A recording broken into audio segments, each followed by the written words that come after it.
Boa tarde, quero cumprimentar os caros confrades e confreiras da Academia Brasileira de Cerimonial e Protocolo, os participantes deste 27º Congresso Nacional de Cerimonial e Protocolo, nosso já tradicional e consagrado CONCEP, meus amigos e amigas que se dedicam ao engrandecimento do ofício, que também é arte e ciência do cerimonial. Em primeiro lugar, agradeço o convite para integrar este momento da ABCP e tratar de um tema antigo, controverso, complexo, que é a atualização do Decreto 70.274, de 9 de março de 1972, e da Ordem Geral de Precedência. Para tanto, faço uma resumida e superficial retrospectiva desse documento legal que, com pequenas emendas, sobrevive por mais de 50 anos, sendo ainda a base normativa que regula o cerimonial público e influencia o cerimonial privado no Brasil. Todos sabemos que o Decreto 70.274 foi concebido durante governo de exceção, momento em que o Executivo Federal pretendeu impor suas regras aos outros poderes da República e aos entes da Federação, meio que buscando formatar as relações em todos os níveis e setores da sociedade. O foco era, sem dúvida, federal. A própria ordem de precedência conferiu mais destaque aos cargos e funções governativas da burocracia do Estado do que aos cargos eletivos, para nem mencionar de representatividade social, por exemplo. Esse tempo passou. Não quero dizer que o decreto 70.274, marcadamente fruto de um período específico da história do Brasil, tenha sido inoportuno, muito pelo contrário. No meu entendimento, e sempre insisto nesse aspecto, o decreto de 1972 e suas poucas posteriores emendas tem sido uma ferramenta valiosa na construção e na coerência do cerimonial no Brasil. Não somente o cerimonial público governamental, mas igualmente militar, acadêmico, empresarial, privado, entre outros que usaram da letra do documento legal para encontrar seus próprios caminhos, adaptando as regras de acordo com suas urgentes necessidades. Não há como negar que certas regras consolidadas em seus artigos e na ordem geral de precedência têm sido usadas e adaptadas nos mais diversos contextos. O que devemos reconhecer e agradecer acabou criando certa uniformidade e previsibilidade do que se deve fazer e como se deve fazer de norte a sul do país. O que não é uma tarefa fácil num país de nossa dimensão e diversidade. Dou, portanto, para esse testemunho o reconhecimento em favor do Decreto 70.274, considerando-o um farol, que com todas as suas avarias de engrenagem e de funcionamento, acabou sinalizando o rumo aos navegantes dessa embarcação nas últimas décadas. No entanto, é igualmente verdade que o decreto foi envelhecendo e perdendo a capacidade de resolver os novos desafios que surgiram na multiplicação de atores envolvidos com o cerimonial, nas mudanças que o país experimentou, na nova face da sociedade brasileira e nas rápidas inovações tecnológicas de comunicação e de informação do nosso tempo. Quem viveu os anos de 1970 tem em mente o que estou falando, em termos de transformação. O próprio advento de uma nova Constituição Democrática e Cidadã de 1988 impôs sérios reveses ao documento legal de que hoje tratamos e reforçou o sentimento de que seus ditames terão de ser revistos, cedo ou tarde, e adaptados a esse novo perfil do país e da sociedade. Nosso velho conhecido Decreto 70.274 não foi capaz e nem poderia ser, de acompanhar o ritmo do país e do mundo. O Brasil viveu a redemocratização e o progressivo florescimento de novos cargos e novas estruturas de governo, órgãos da administração direta e indireta e autarquias, entidades e associações da sociedade civil, empresas, universidades, ONGs. A complexidade da sociedade contemporânea não dá trégua à letra um tanto apagada do nosso velho companheiro 70274. Os entes incorporados à vida nacional sentiram a necessidade inadiável de se organizarem de forma moderna e eficiente. Foram ao mercado em busca de profissionais capazes de, ao mesmo tempo, aproveitar as fórmulas consagradas, rever usos e costumes e preencher as lacunas que foram se multiplicando. O cerimonialista, embora ainda não reconhecido formalmente, ocupou o espaço oferecido. Enfim, desde que iniciei minha carreira diplomática, há mais de 30 anos, escuto defenderem a revisão do Decreto 70274 e da Ordem Geral de Precedência. Muitas vozes mostram-se cansadas ao buscarem soluções que não encontram na legislação, além de outras que encontram, mas estão em desuso.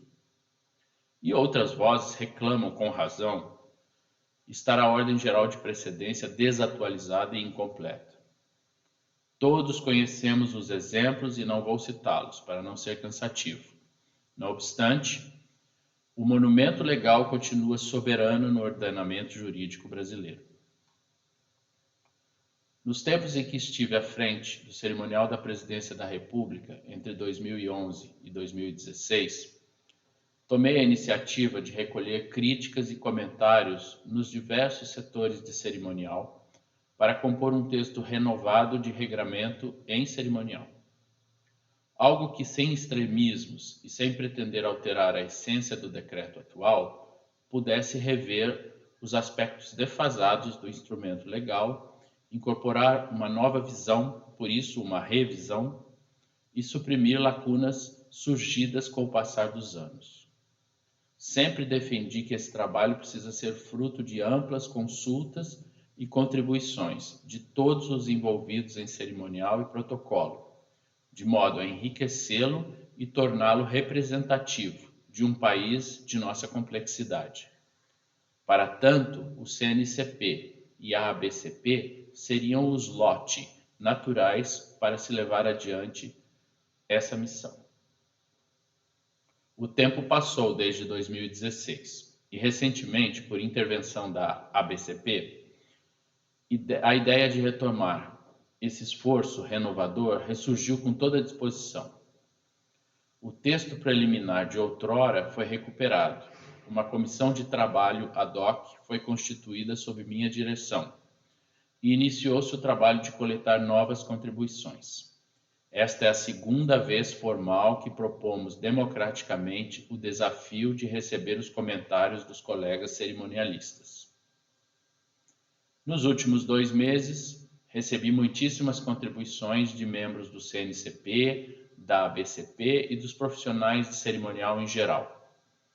O resultado está sendo apresentado neste CONCEP para apreciação de todos. Não é um trabalho concluído, está longe disso, mas uma versão inicial e minimamente acordada, mas ainda aberta a incluir novos elementos nos próximos meses, até que se obtenha um texto final de decreto a ser submetido à Presidência da República.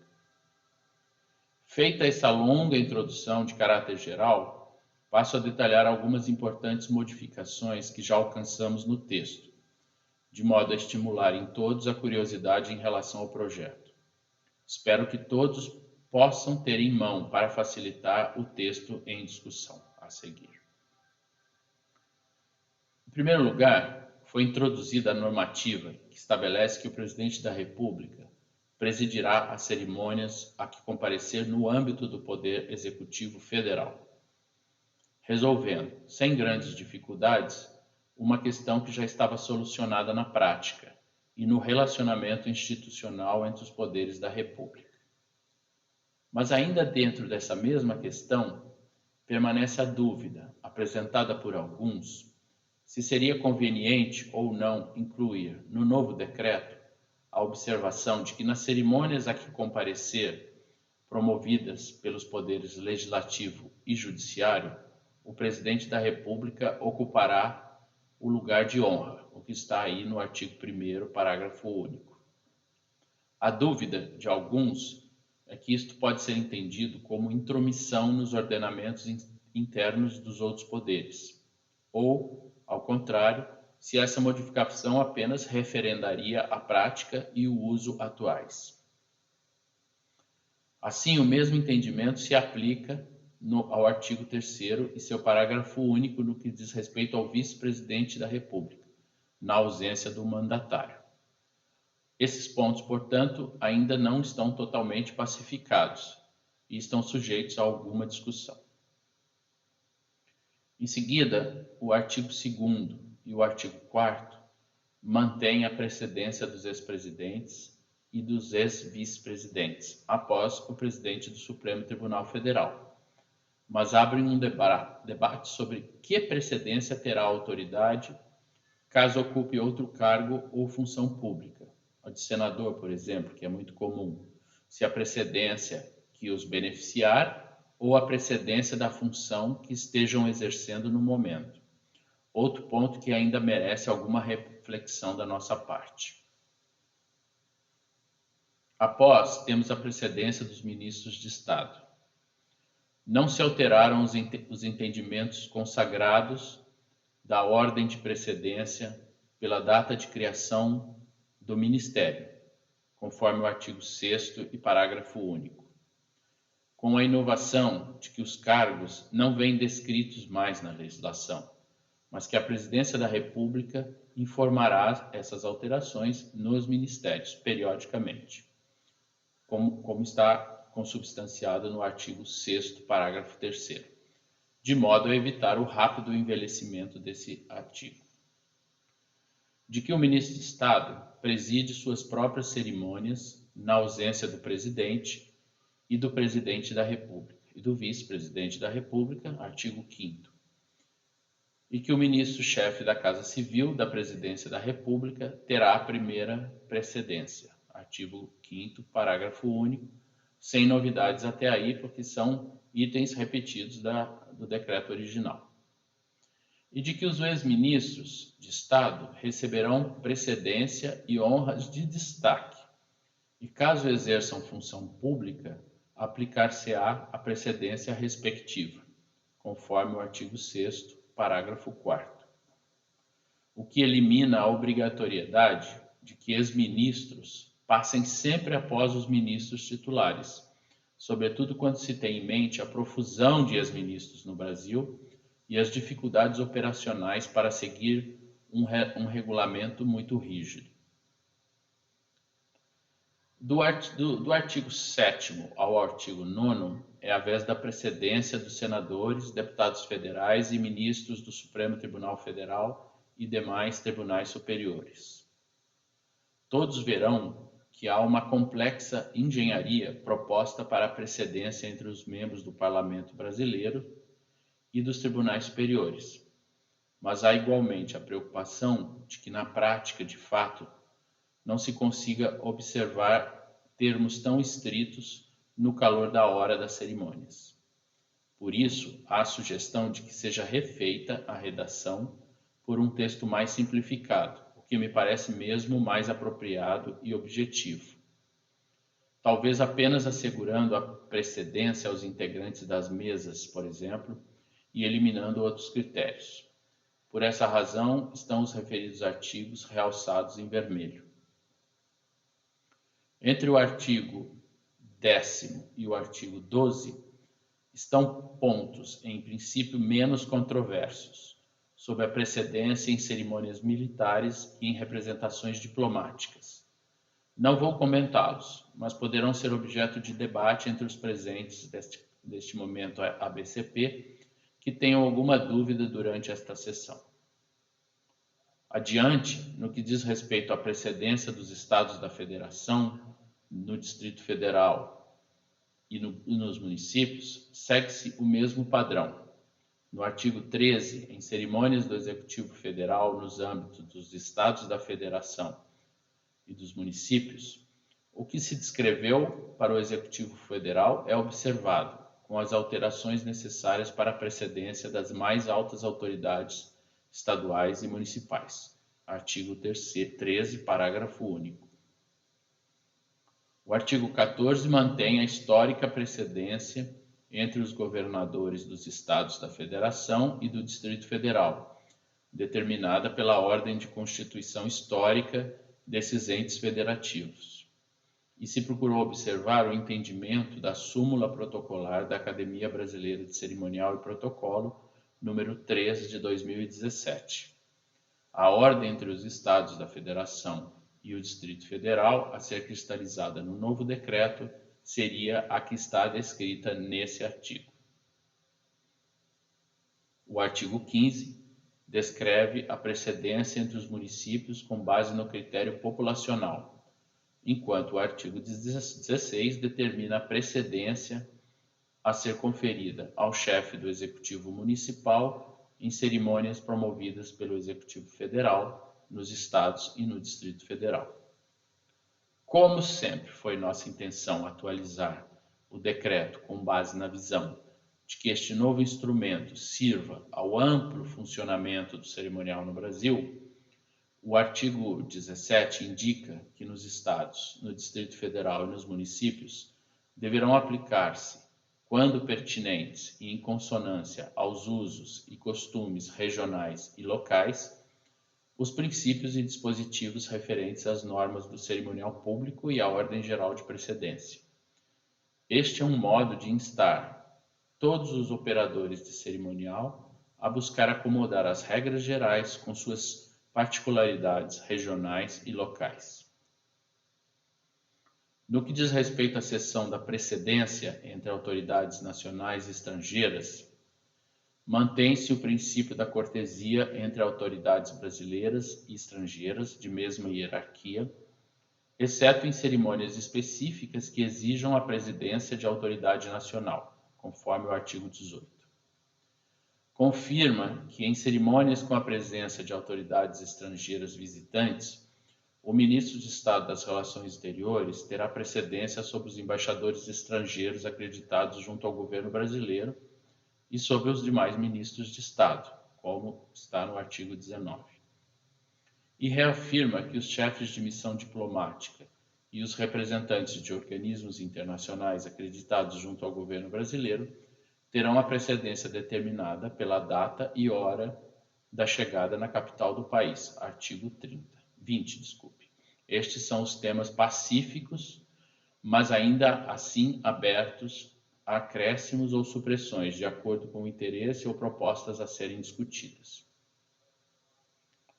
Ao abordar em seguida a precedência de cônjuges, das equiparações e dos casos omissos, reconheço que já se abre um horizonte mais nebuloso, mas o objetivo foi sempre buscar caminhos que possam atender a todos. Primeiro, procurou-se definir que a precedência do acompanhante será sempre em posição equivalente à da autoridade que esteja acompanhando, abrindo a exceção para os casos de composição de mesas diretoras, revistas tropas e dispositivos de honra, de atos solenes, entre outras, por força de limitação de espaço, como foi consubstanciado no artigo 21. Esse ponto abre a possibilidade de os cônjuges serem acomodados em primeiras filas, quando o rigor da solenidade assim exigir, por exemplo, na posse presidencial no Congresso Nacional, de acordo com o que se também temos aí no parágrafo único do artigo 31. Segundo, em casos omissos, a nova redação faculta ao chefe do cerimonial que organiza a cerimônia, em qualquer instância, em coordenação com os outros chefes de cerimonial envolvidos, a capacidade de decidir em que precedência será instalado determinado convidado, artigo 22, o que confere a todos os agentes responsáveis, pelo menos de direito, de fato sabemos que nem sempre essas decisões seguem rigidamente os preceitos legais, mas mantém a capacidade de decidir em casos omissos da legislação. O artigo 22, parágrafo único, para tanto, elenca os critérios que deverão embasar tais decisões. Quanto à representação, igualmente controversa, optou-se inicialmente por um texto que aceita de antemão a representação, o que já é bastante comum na prática, sem qualquer regulamentação, e às vezes até mesmo é do interesse do anfitrião. O texto permite então que a representação de altas autoridades seja possível mediante prévia comunicação formal e escrita, não estando garantido que representante assuma necessariamente a precedência do representado, como está no artigo 24. Esse ordenamento já ajuda muito o operador de cerimonial e evita muita pressão no momento da cerimônia. Se vai conseguir implementar na prática, é toda uma outra história. Em seguida, o artigo 25 pretende dar ao representante formalmente designado, em prévia comunicação formal e escrita, pelos presidentes do Senado Federal, da Câmara dos Deputados e do Supremo Tribunal Federal, quando membros dos respectivos poderes, a mesma precedência concedida aos titulares, resolvendo uma celeuma conflituosa que se observa em muitas cerimônias. O mesmo princípio poderá ser estendido aos governos estaduais e municipais. A contrapartida seria assegurar igualmente que quando o presidente da República designe formalmente a autoridade pública federal como seu representante, a este será concedido o lugar de honra à direita do anfitrião, como está no artigo 27. Em relação ao capítulo 2º, entre os artigos 34 e 41, sobre a posse presidencial, o texto recebeu uma revisão que se limita a adaptar as descrições do decreto à realidade protocolar atual, com os novos formatos e as muitas simplificações acontecidas no tempo, sem perder o formalismo necessário de uma cerimônia de inauguração presidencial. Não há muito o que discordar, as coisas têm sido feitas assim, embora ainda esteja em tempo de alguma observação. Vou comentar, porém, apenas o artigo 34, em que foi acrescentada a ideia de que na chegada no Palácio do Planalto, os presidentes e os vice-presidentes, acompanhados ou não de cônjuges, permanecerão no alto da própria rampa ou dirigir-se-ão ao parlatório para a transmissão da faixa presidencial, abrindo a possibilidade de que a transmissão da faixa seja já na rampa, o que dá mais coerência, reconheço, à coreografia dentro do Palácio do Planalto. Como se recorda, a transmissão da faixa presidencial já foi feita no Salão Nobre, com o presidente Fernando Henrique Cardoso, no parlatório na rampa, com os presidentes Dilma Rousseff e Luiz Inácio Lula da Silva, de diversas formas e formatos. Adotou-se a proposta para indicar uma forma que facilite a movimentação ao se transmitir a faixa, sem excluir outras possibilidades. Como todos nós sabemos, no final, a decisão caberá sempre ao novo mandatário, que poderá ter outras ideias. Muitos de nós dirão, mas isso não é possível, desrespeito cerimonial. Mas talvez neste ponto resida um pouco da nossa alma nacional, de ter flexibilidade e criatividade em tudo que fazemos. Na revisão do capítulo 3, das viagens e visitas oficiais no Brasil e no exterior, bem como das visitas dos chefes de Estado ou de governo estrangeiros, entre os artigos 42 e 45, do capítulo 4, do chefe de missão diplomática, entre os artigos 46 e 51, e do capítulo 5, do falecimento de autoridades, entre os artigos 52 a 74, utilizei minha experiência de 4 anos na subchefia e de 6 anos na chefia do cerimonial da Presidência da República, para dar uma demão de verniz no decreto, buscando regras mais flexíveis e arejadas, sem descaracterizar a formalidade necessária de uma viagem presidencial pelo Brasil e no exterior. Por exemplo, hoje em dia não há por que um presidente receber outro mandatário no aeroporto, a não ser em casos excepcionais, muito menos levando seu ministério para saudar o visitante. Por outro lado, para receber o presidente da República em visitas nos estados, a proposta é limitar a presença no aeroporto ao governador do estado e ao prefeito da cidade visitada, conforme disciplina o artigo 42, parágrafo 2º. O que, sabemos, nem sempre é possível, haja vista a renitente presença de autoridades e parlamentares do estado. Embora estes sejam 3 capítulos muito específicos da administração pública federal, sua redação pode, doravante, servir de modelo para outras instâncias e setores em suas práticas de recepção a autoridades. No que tange ao capítulo 6 dos símbolos nacionais, como sabemos, a Lei 5.700 trata de símbolos nacionais. Foi avaliado o caso e chegou-se à conclusão de que os artigos 22 a 35 do decreto original, referentes à bandeira nacional e ao hino nacional, deveriam ser eliminados ou minimizados, já que se encontram integralmente descritos na Lei 5.700, que precede e se sobrepõe ao decreto, aliás. No capítulo 7, das honras militares, das cerimônias oficiais e do tratamento, há itens que quero ressaltar, como a data nacional, tendo sido acrescentados os artigos 79 e 80, de modo a deixar registrado e descrito o procedimento padrão consagrado para a celebração do 7 de setembro em Brasília.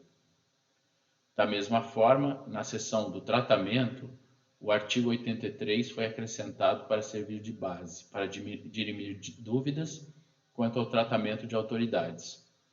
Mas esse é um ponto que eu chamaria a atenção de todos pela sua importância.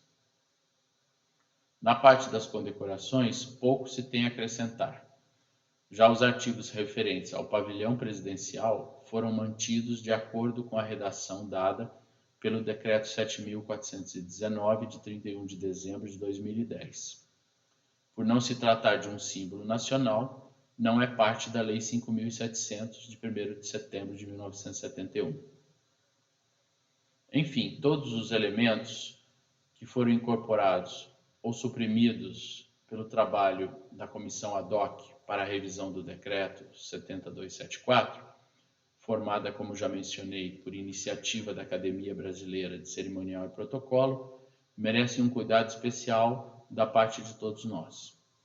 A partir desse momento, uma versão final começa a ser esboçada, mas eu gostaria de apelar para os que conhecem e trabalham com cerimonial, que somos basicamente todos nós, que se debrucem algumas horas sobre esse trabalho realizado e identifiquem suas fragilidades e inconsistências, não somente nos 90 artigos apresentados até o momento, mas sobretudo na ordem geral de precedência, que sempre estará sujeita a alterações e reajustes. Um trabalho hercúleo já foi feito a respeito, mas ainda vejo muito frágil o andamento da revisão da atual ordem geral de precedência. Quero concluir, portanto, afirmando que estamos alcançando um novo patamar no processo de revisão do Decreto 70274. Este texto, ora apresentado, procura estar em sintonia com o desenvolvimento e o futuro do cerimonial. E nada melhor do que o seu lançamento neste CONCEP e neste momento da ABCP, já que estamos celebrando os 30 anos e devemos fazer um esforço para um novo impulso do cerimonial no Brasil. Agradeço a atenção de todos e peço desculpas por não estar presente nem estar ao vivo, em razão de compromisso na cidade de Civitavecchia, com a chegada do navio Escola Brasil à Itália, nesta noite aqui em Roma, 16 horas ainda em Cuiabá, deste 27 de outubro de 2024. 23. Relembro que quando fizemos as primeiras reuniões para organizar alguns projetos deste CONCEP, fiquei encarregado de, ao chegar a Roma, convidar o professor Domênico Di Masi para proferir algumas palavras neste encontro. Era algo que eu via como muito possível, tendo em vista a proximidade dele com o Brasil, mas o destino se encarregou de nos impedir de realizar esse sonho. Por isso, quero terminar prestando minha profunda homenagem a este pensador italiano que tanto conheceu e amou o Brasil. Meu mais caloroso abraço a todos, muito obrigado.